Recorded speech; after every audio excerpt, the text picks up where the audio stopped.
I worked as the sales director at Mike's company. One day, I came home to Mike's shocking announcement. I got a 29-year-old beautiful employee pregnant. Please, let's get a divorce. I was dumbfounded. It was all too sudden, and I couldn't organize my thoughts. Later, I told Mike I wanted to discuss it with the three of us and lay down on the bed in the bedroom. Emily was pregnant. The cause of infertility was me. Even though I thought I had fallen out of love with Mike, I couldn't stop the tears from flowing. The next day, I overheard a conversation between Mike and Emily. Why didn't you dump a woman who can't even bear an heir, Mike? She's good at her job. I have no reason to fire her. Then, we might as well keep her around. Once the child is born, we can have her take care of it. Smart thinking, Emily. Since she's an older woman, she probably knows a thing or two about childcare. I clenched my fists at their laughter. Talking as they please. Enjoy your laughter while it lasts. I'll make sure you deeply regret ever mocking me. I am Samantha, a 44-year-old. 10 years ago, I reconnected with Mike at a college friends gathering. Mike was the only son of a well-known local business. He lost his father when he was young, and now his stepmother serves as the chairperson, I heard. During college, I attended the same lectures as Mike. But due to the lively crowd around him and feeling inferior because of our different backgrounds, I never got the chance to become close. However, upon reconnecting, I found that he didn't flaunt his wealth and was actually quite friendly and cheerful.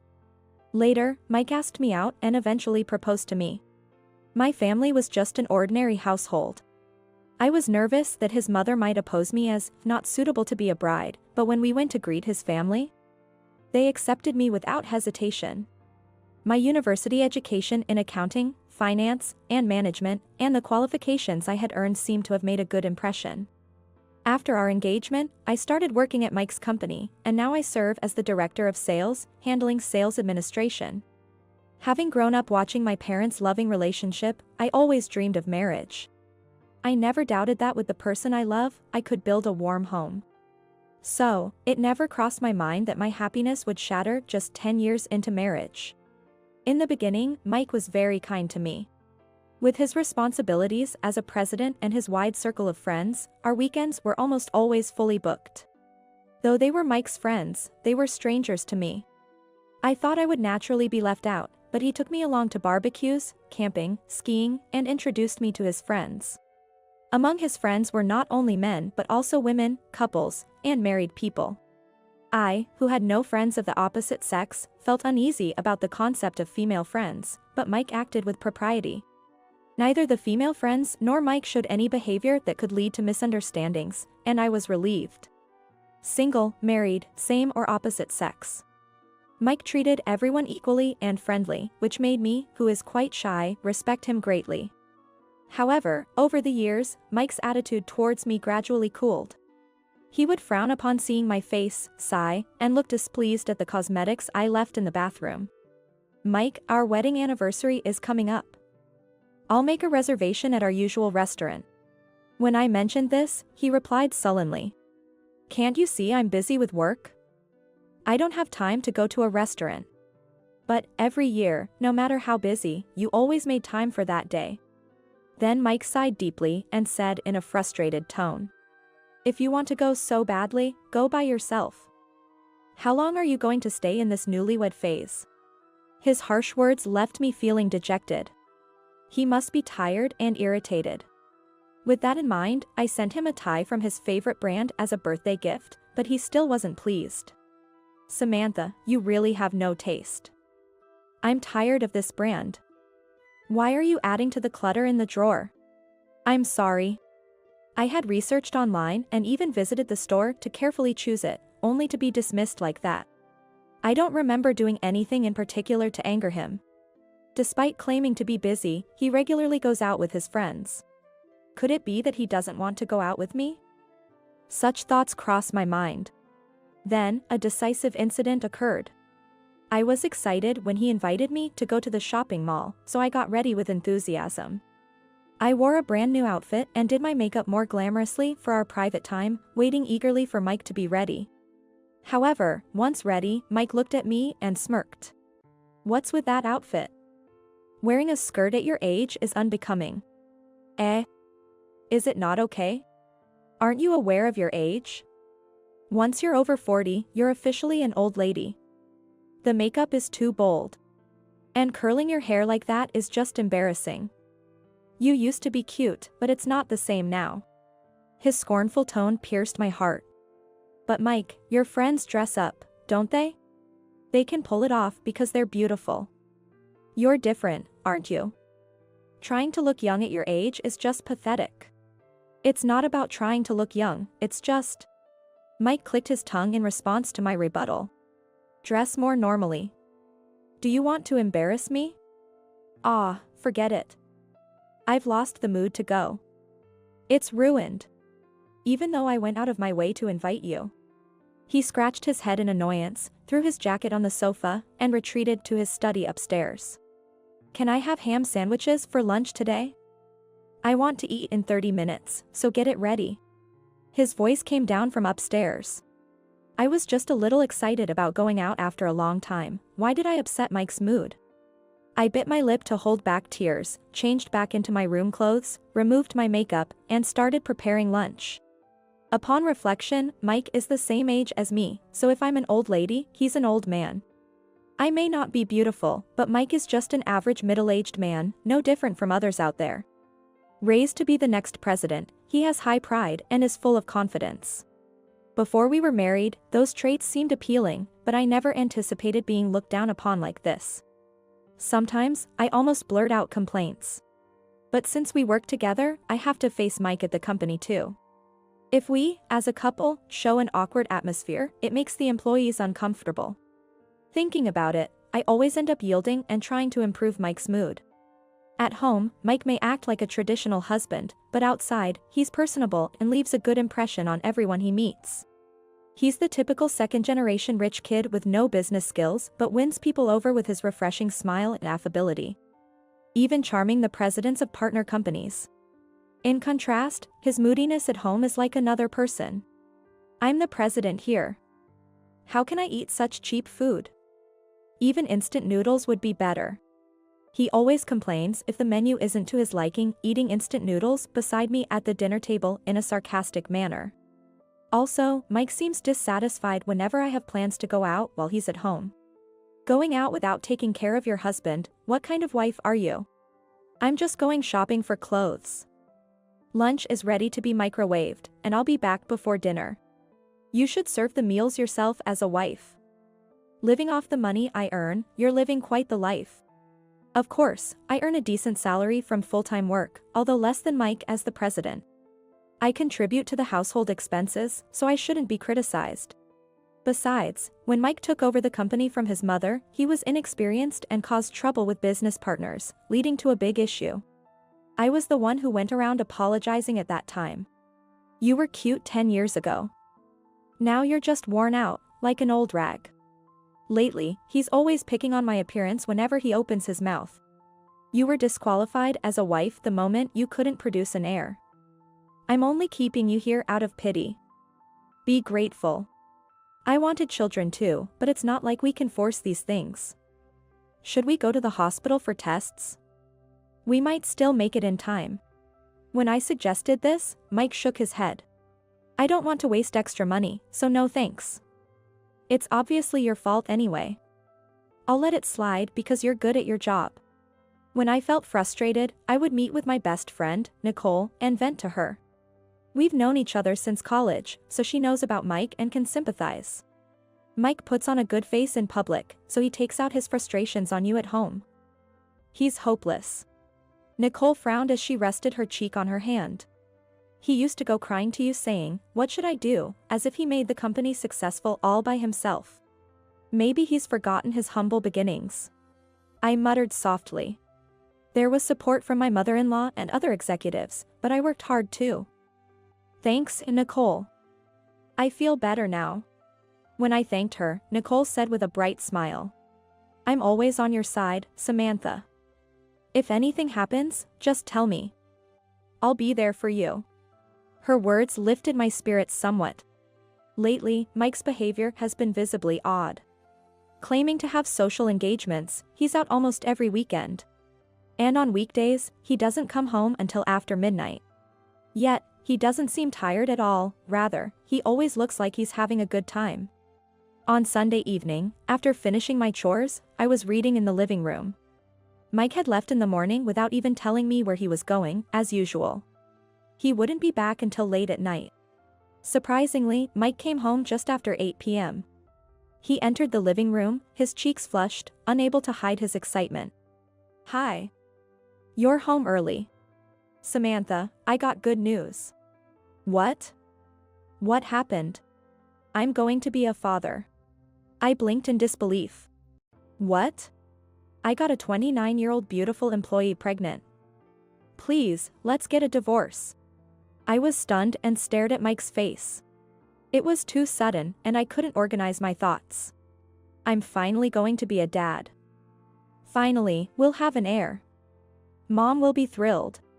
Wait a minute. You were cheating?" When I asked in astonishment, Mike replied without any sign of guilt. "Do you know Emily from the accounting department?" "Yes, well. She's a beautiful woman." "Right, she's beautiful and has a great figure. And she's still in her 20s, plus she's competent at work. After all, nothing beats a young woman." While I had heard of Emily's beauty, this was the first time I heard she was good at her job. "So, you're no longer needed. Let's get a divorce." His blunt words irritated me. I had accumulated a lot of dissatisfaction with Mike over the past 10 years, and I had no lingering affection for our marriage. But I'm not naive enough to just agree with a quick yes. If he has been cheating all this time, I must get a substantial amount in alimony from both of them. It's troublesome to be told this all of a sudden. "Could you invite Emily over? Let's discuss this together, the three of us."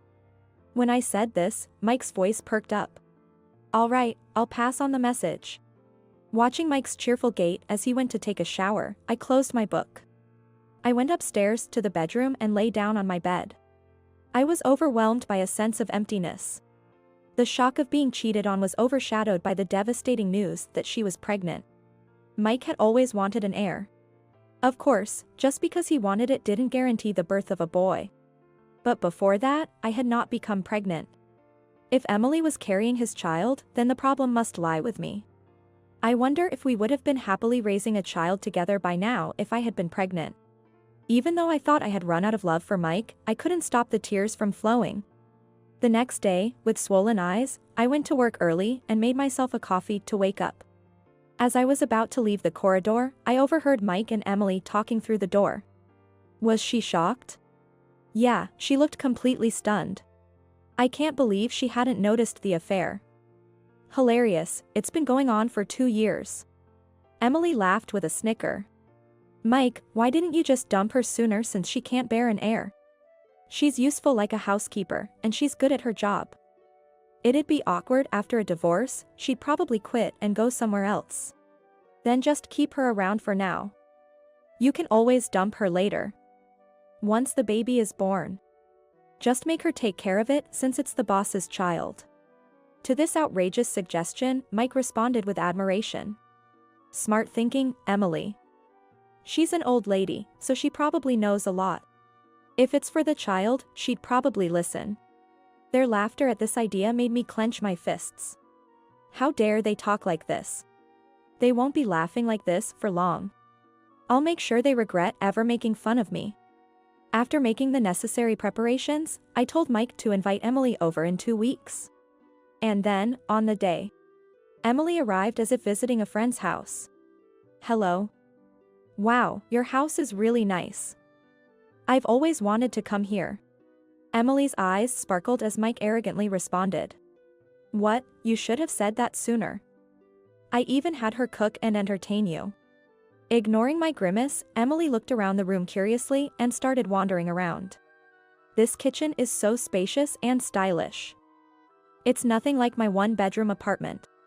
Your place is pretty too. It has that young girl vibe. Really? Can I see the other rooms, Mike? To this brazen request, Mike grinned and led the way. This is bathroom, and next to it is the sunroom.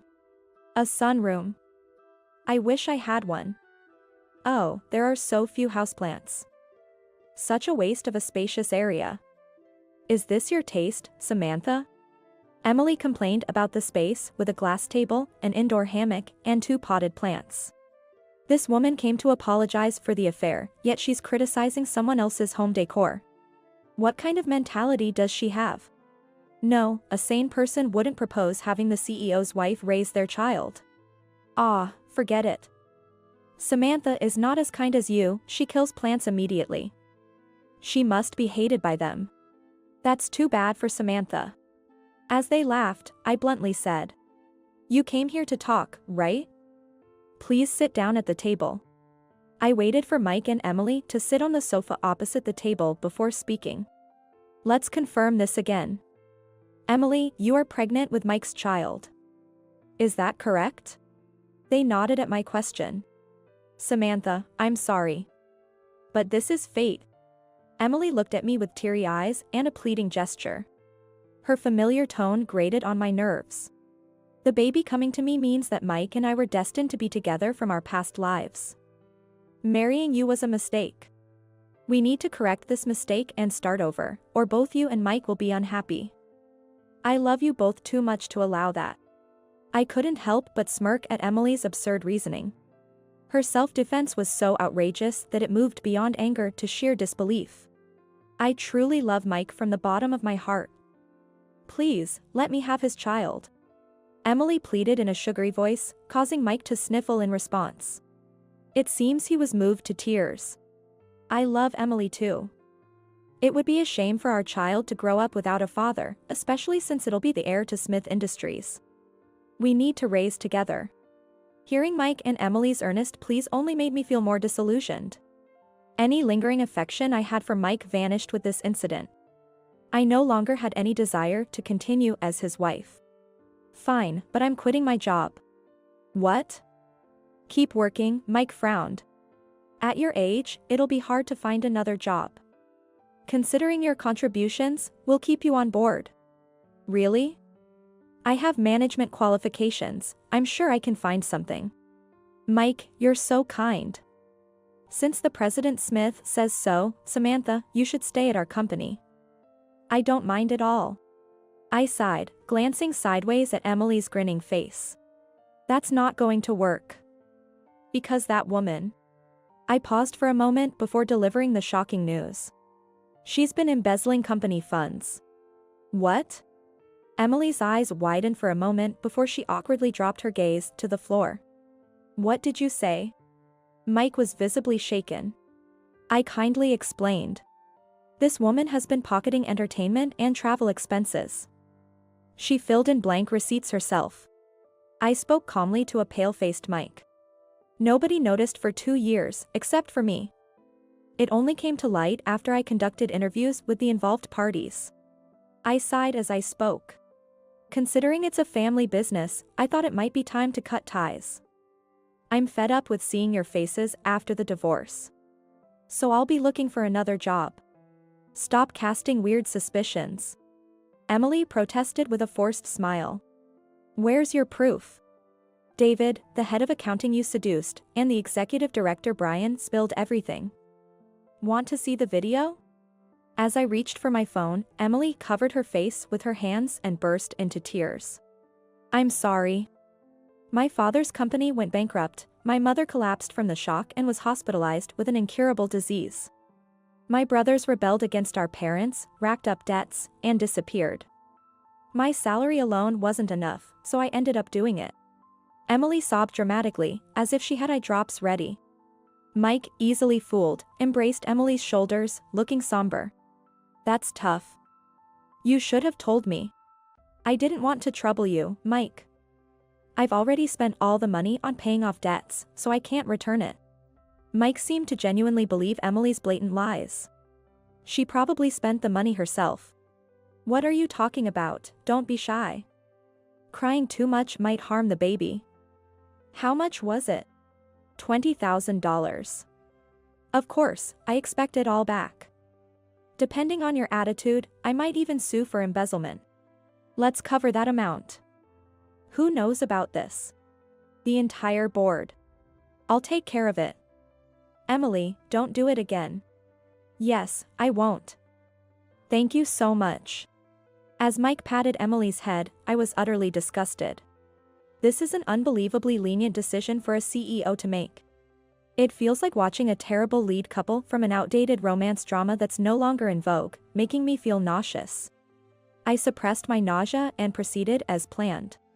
So, Emily, was your part-time job at the nightclub also to help your family? Mike showed a brief sign of disturbance at my words, but quickly pretended it was nothing. Our company doesn't forbid part-time jobs. I just wish you had reported it. Sorry. Emily's face tensed, which I did not miss. With a smile, I laid out the photos I had obtained on the living room table. I'm not sure what to think about this. It seems harmful to the baby, but if it was Emily's decision, then it can't be helped. Emily's expression changed instantly. She snatched the photos from the table. This was photos with customers. Mike, you probably don't want to see these, right? While Emily responded with a forced laugh, I laid out different photos in front of Mike. Mike gasped. No wonder, the photos showed Emily arm in arm with various men, cheerfully entering hotels. The photos implied she had intimate relationships with multiple men. Emily hurriedly gathered all the photos, but it was too late. As Mike was at a loss for words, Emily desperately made excuses. It's not what it looks like. I felt sick during a date outside work and went into rest. I didn't do anything wrong. Mike, you have to believe me. Emily pleaded with sparkling eyes, but even Mike seemed shocked. Is that so? Ah, you don't believe in me. That's terrible. You're the only one for me. Emily clung to her own arm and made a feverish appeal, causing even Mike to look bitter. Sighing, I stood up. I brought out my personal laptop from the bedroom, inserted a USB drive I received from the detective agency, and played the incriminating audio. Mike held his head and cried out as the indecent voices filled the room. Stop it, please. The walls of hotels are surprisingly thin. It seems you can easily record through them. Is it the technology or the equipment that's amazing? Emily came up to me, furiously berating me. You shameless woman. Are you doing all this just to break us up? Don't you care about Mike's feelings? You don't mind hurting him. I'm just exposing the truth. You're the one who hurt Mike. By the way, are you really pregnant? Or do you just want to secure the position of a CEO's wife? It's different. My belly will start to grow soon. It's definitely Mike's child. With that behavior, who knows whose child it is? A mother's intuition. Intuition, huh? It's laughable how brazen she is. Emily confronted me, loudly arguing back. Besides, those guys were just for fun, not serious relationships. The only one I truly love is Mike. Really? Sorry, but I can't understand your logic. I shrugged in resignation and turned to Mike. What about you, Mike? Even if the child looks nothing like you, are you planning to raise it as your heir? Well, that's... Caught off guard by his hesitation, I threw a sarcastic remark. So, any boy will do, even if he's not yours? Just like a cuckoo. What? It's my child, so it's not someone else's. And don't talk, you can't even get pregnant. Emily exploded in anger. You know, despite being unattractive, you always acted so high and mighty. I've hated you since I joined the company. Just because you're competent at work, you boss everyone around.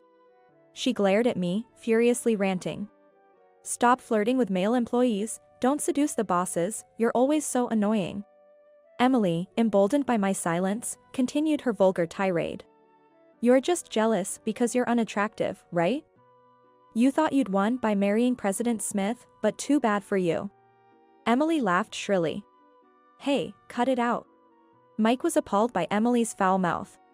He tried to stop her by pulling on her sleeve, but the heated Emily continued her tirade. Can't have kids, not attractive. In the old days, you would have been divorced long ago, but you're lucky it's the modern era. But that's just because Mike is kind. Despite being defective, he pitied you and kept you at home. But that's all over now. Hand over the title of CEO's wife to me, and go back to being a spinster. I let Emily's insults wash over me, finding it too tiresome to respond when the living room door opened. Mike turned pale at the sight of the person who appeared. Mom. Ah, Mrs. Smith? You're just in time. Emily, with a bright face, stood up in front of my mother-in-law. Nice to meet you, Mrs. Smith. I'm Emily from the accounting department. I'm carrying Mike's child. It's definitely a boy. Since I'm pregnant with the heir, I'll be marrying Mike. The mother-in-law made a face of utter exasperation and pressed her temples. She let out a deep sigh and spoke in a low voice. Mike. Can you silence this frivolous woman for a moment? Frozen by the mother-in-law's cutting words. Emily was looked upon as if she were trash. Only Samantha is my daughter-in-law. Mike, this is what happens when you're too passive. You let weirdos take advantage of you. Emily, confused, forced a smile. Mrs. Smith, the child in my belly is Mike's. My intuition as a mother says it's a boy. I'll give birth to a worthy heir. Unlike the incompetent Samantha. The company needs a child for its future, right? However, the mother-in-law scowled at Emily's desperate plea and retorted. I don't care whether it's a grandson or granddaughter. Wanting to be the CEO's wife, are you sane? After embezzling company funds. You have the nerve to say that. But Mom, Emily has a complicated family situation. Can't we overlook this just once? The mother-in-law responded with a half-smile. Such a foolish child. Did you really believe that story? Seeing the documents the mother-in-law placed on the table, Mike looked pitifully crestfallen. Mom, you also had a private investigator look into Emily. I see. I chuckled as I looked at the documents. Your parents work for a major corporation, and your brother is studying at a university in England. Your family seems much wealthier than mine. So? The embezzled money was for your own use? Mike, in disbelief, stared at Emily. You've been photographed shopping in bulk at brand stores. Debts from card payments, that sort of thing, right? The mother-in-law snorted. Also, the gynecologist Emily visits is an acquaintance of mine. After a chat, it turns out she isn't pregnant at all. What? She's been going there for irregular periods, right? Emily turned bright red at the mother-in-law's sly remark. Old hag. Don't go spreading my personal information. All right. Just be prepared to be sued for embezzlement. Nicole, please proceed with the formalities. Certainly, Mrs. Smith. I smiled at Nicole, who appeared behind Mrs. Smith. Yes, my best friend Nicole is the company's legal advisor. When Emily's embezzlement came to light, I informed the mother-in-law and consulted with Nicole right away. This was the moment I had been waiting for to press the issue, just as Mike was pushing for a divorce. I'm sorry for lying about being pregnant. But my love for Mike is real. Believe me. Emily's teary plea softened Mike's expression. Emily. Yes, Mike. You'll have to take responsibility for the affair and step down as president. Mike and Emily gasped. Come on, just for an affair. An affair with a woman who embezzles company funds is serious. Not a single board member sided with you. This can't be happening. Mike crumbled, shaking his head. You were personable, good at entertaining clients, and made a good impression on other presidents. That's why we kept you around. Even though you're a dud. The mother-in-law continued sternly. But a foolish son who disregards a contributing employee like Samantha for a brainless young woman is frankly unnecessary. No way, fired. Please, have mercy. I was deceived by Emily. Mike almost cried. Mom, I was wrong. It was just a moment of folly. I'll break up with Emily, so please let me stay at the company. It's impossible to find another job at my age. Mike's pathetic plea to his mother-in-law made Emily seem disillusioned. What? You were so into me, and now you flip like this because you're afraid of being abandoned by your mother? You're the worst. Emily's eyes widened in anger. I only cozied up to you because you were the president. I wouldn't have given a second look to a greasy old man 15 years my senior if he were just a regular employee. What? You said you fell for me without caring about my title. You lying woman. Believing such nonsense, how naive. That's why you were easily deceived by me. Emily retorted, causing the mother-in-law to shake her head in disgust. Both of you are as bad as each other. In that sense, you're a perfect match. At that moment, the doorbell rang. Checking the front door monitor, there stood a police officer. They had arrived in a patrol car without sirens, considering the neighbors. Emily, who hadn't expected actual arrest, was visibly shaken. She even started flirting with the officer who entered the room. Officer, please listen. I was deceived by David, the head of accounting. We'll hear your story at the station. Please come with us. Dismissed coldly, Emily clicked her tongue and was taken away in the patrol car. Mike, who had watched in a daze from the doorway, stumbled back to the sofa and slumped down. David, her accomplice, was apparently arrested that day too. However, as both were first-time offenders, they were quickly released. Emily, having spent all the embezzled money, had no savings and had to take out loans to repay the embezzled funds and my compensation. Naturally, after being fired, she had to take on a part-time job during the day in addition to the nightclub she had been working at. She ended up working around the clock, weekdays and weekends alike, and it seems she no longer had the time to care about her appearance. When I saw her in town recently, she was emaciated, with no trace of the once beautiful employee. After the divorce, Mike was spared from being fired thanks to his mother's mercy, but was transferred to a regional branch. The story of his dismissal as president spread among the employees, and Mike continued his work uncomfortably, ostracized by his peers. Cut off by his mother and with his savings drained by compensation to me, Mike begged me for reconciliation. Samantha, I was wrong. I won't cheat again, let's start over. Your ex-husband is in financial trouble, you won't abandon me, right? Why don't you ask one of those young girls you love so much to support you? You still have a job, even if it's low-paying, so work hard. I rebuked him over the phone and blocked his contact, finally making him give up. According to my former mother-in-law, Mike's once cheerful personality is gone. He spends his days silently working, locking himself in his room on days off. Mike's cousin, who was the vice president, took over as the new president. Recognized for my past performance, I was promoted to the board of directors. The new president, though not a great speaker, is sincere and respected by the employees. My work has become busier than ever, but my days are fulfilling. Though divorced from Mike, I occasionally dine with my former mother-in-law. Despite being the company chairwoman, she never pressured me about producing an heir. This incident deepened my respect for her character. Even though my ties with Mike are cut, I hope to maintain a close mentor-mentee relationship with my former mother-in-law.